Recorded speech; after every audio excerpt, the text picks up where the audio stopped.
Jadi saya kira yang pertama kami menghormati apa yang telah diputuskan oleh Ketua Umum PDIP, yaitu Ganjar sebagai bakal capres daripada PDIP.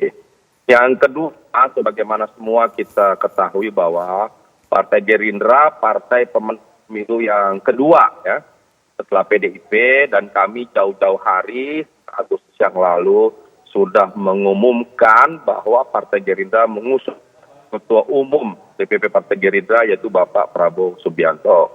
Nah, ke hari ini dan ke depan kami seluruh jajaran pengurus kader dan relawan terus memperjuangkan Bapak Prabowo sebagai Presiden Republik Indonesia yang ke-8 2024 sampai dengan 2029. Insya Allah perjuangan kami akan membuahkan hasil. Ya. Oke. Namun kami menghormati partai-partai yang telah mengusung calonnya masing-masing. Mari kita berkompetisi secara baik, secara sehat. Bapak Prabowo orang yang memiliki bibit bobot yang sudah tersedia. Ada 5 T kriterianya. Pak Prabowo itu kelebihannya diantaranya T yang pertama, orang yang sangat tulus, yang tangguh, yang teruji, yang tegas, dan terpercaya. Insya Allah 5 ini menjadi bekal bagi beliau. Banyak tokoh, banyak pemimpin yang punya janji-janji yang tentu tinggi sekali.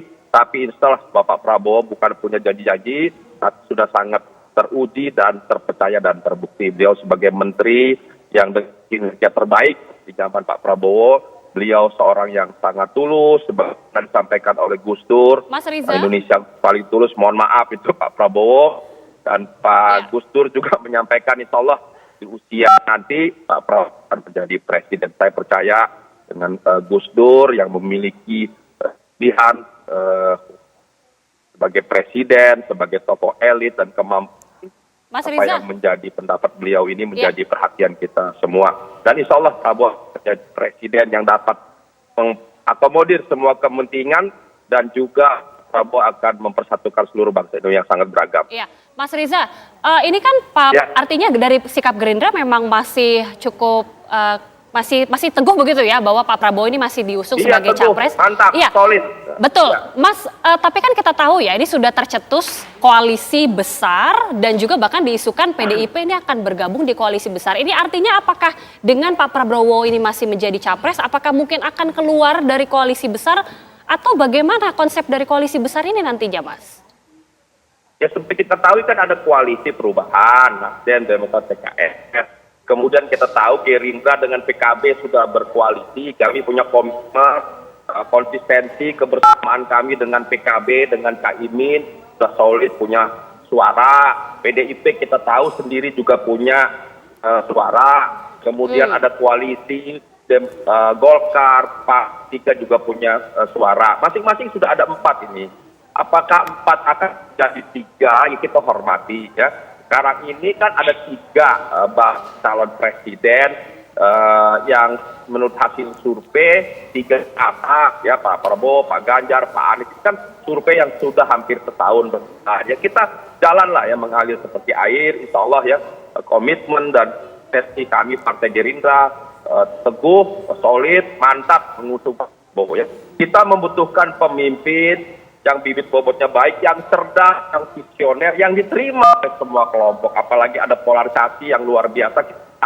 Di 2024 ini selesai polarisasi, selesai semua perbedaan kita memilih tokoh yang terbaik ya.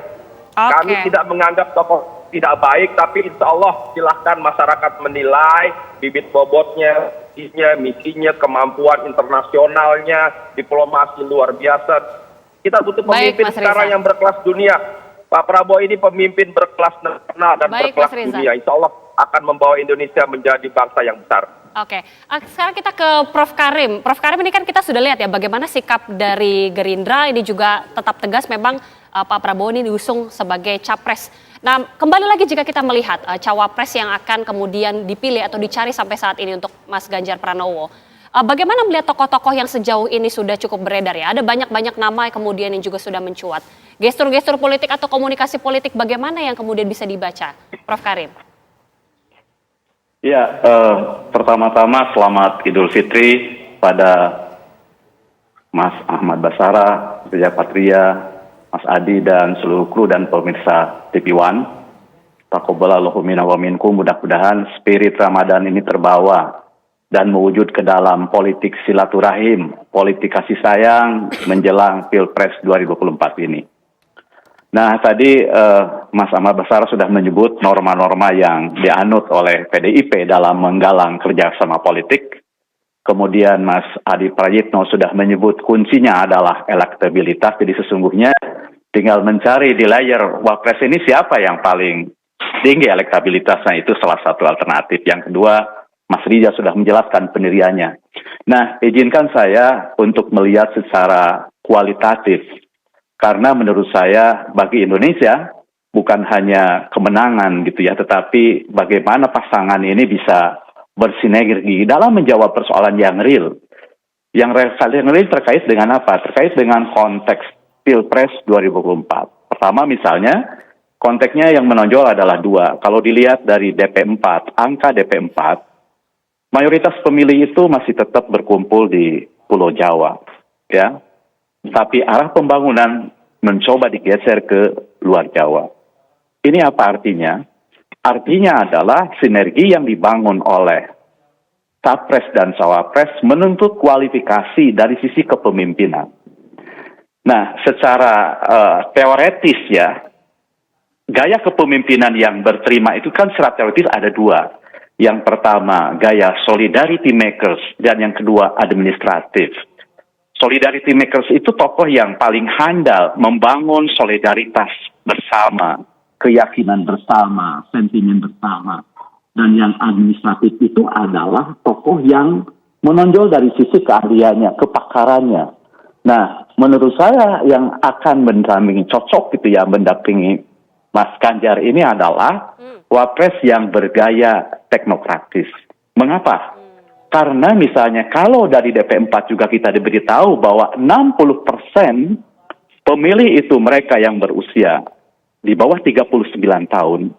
Ini memberikan pesan bahwa pemilih Indonesia bukan hanya muda, tetapi ini menyiratkan persoalan bahwa di luar bagaimana membangun luar Jawa, seiring dengan pembangunan IKN ada kebutuhan mendasar, yakni bagaimana kita membangun roadmap pembangunan nasional yang ramah dengan kehidupan anak muda, sehingga anak-anak muda yang baru pertama kali memilih atau baru dua kali memilih, itu memiliki gambaran masa depan yang jelas tentang apa yang akan mereka lakukan untuk bangsanya, tentang bagaimana gambaran mereka di masa depan. Itu yang pertama. Nah, yang kedua, selain teknokratis, maka menurut saya, nah kalau kita melihat sejarah ya kerjasama politik PDIP dan akarnya nasionalisme, maka bangunan nasionalisme religius itu sudah menjadi legacy yang secara turun-temurun terpelihara. Nah, oleh karena itu maka jika Pak Ganjar dibaca sebagai mewakili nasionalisme, maka unsur religiusitas ini harus mengisi. Dan nanti bisa diturunkan dari tokoh-tokoh yang memiliki elektabilitas yang akan mendongkrak ini, siapa yang memiliki karakteristik religiusitas yang moderat ini. Sebab ini menarik, baik koalisi yang satu, yang dua, yang tiga, seperti digambarkan Mas Reza Patria tadi, kan gayanya sama saja kalau ibarat kereta api gitu ya. Ketiga kekuatan itu baru mengumumkan mesin penggeraknya, capresnya. Siapa yang akan menjadi mesin pendorongnya itu yang akan menjadi teka-teki gitu ya. Jadi bisa jadi nanti akan berebut pengaruh di cawapres. Okay. Nah, jadi menurut saya yang pertama teknokratis, kemudian kedua bisa membangun tradisi nasionalisme religius, itu akan menjadi tantangan real. Dan yang ketiga, memang dikotomi Jawa luar Jawa itu saya lihat makin menipis, dan realitasnya adalah karena ini adalah kebangunan politik dan perwakilan politik, maka pertimbangan yang paling konkret sesungguhnya adalah bagaimana memperebutkan ceruk pemilih 60% yang berada di luar Jawa ini. Mengapa saya katakan begitu? Sebab selaras dengan teori motif politik gitu ya, bahwa dalam politik itu sesungguhnya bukan keinginan untuk mendapatkan sesuatu yang mendrive para politisi itu. Alih-alih keinginan untuk meraih sesuatu, maka ketakutan untuk kehilangan sesuatu itu jauh lebih mendominasi. Secara teori begitu. Tapi prakteknya Mas Ahmad Basarah dan Mas Reza Patria lebih tahu ya. Tapi saya yakin itu. Jadi dorongan ketakutan untuk kehilangan sesuatu itu jauh lebih kuat ketimbang keinginan untuk mengejar sesuatu. Maka saya membaca dari mana datangnya Wapres ini, maka akan bertumbuh pada 3 itu. Yang pertama, dia adalah sosok teknokratis karena harus menjawab persoalan bagaimana memacu pembangunan di luar Jawa, khususnya terkait dengan pembangunan IKN. Kemudian yang kedua terkait dengan konstruksi pemilih dan penduduk Indonesia yang dikategorikan sebagai penduduk muda, yang bukan hanya menjanjikan komposisi pemilih muda, tetapi juga menghadirkan tantangan yang harus ramah dengan teknologi dan lain-lain. Dan yang ketiga, Capres adalah mereka yang bisa menggoda, menggait ceruk pemilih yang 60% itu. Nah, Prof. Karim, tadi yang menarik adalah yang pertama tadi disebutkan oleh Prof. Karim ya, harus ada Wapres yang bergaya teknokratis. Kita kan cukup tahu ada banyak nama yang merupakan teknokrat. Apakah ada sosok yang mengerucut di benak Prof. Karim?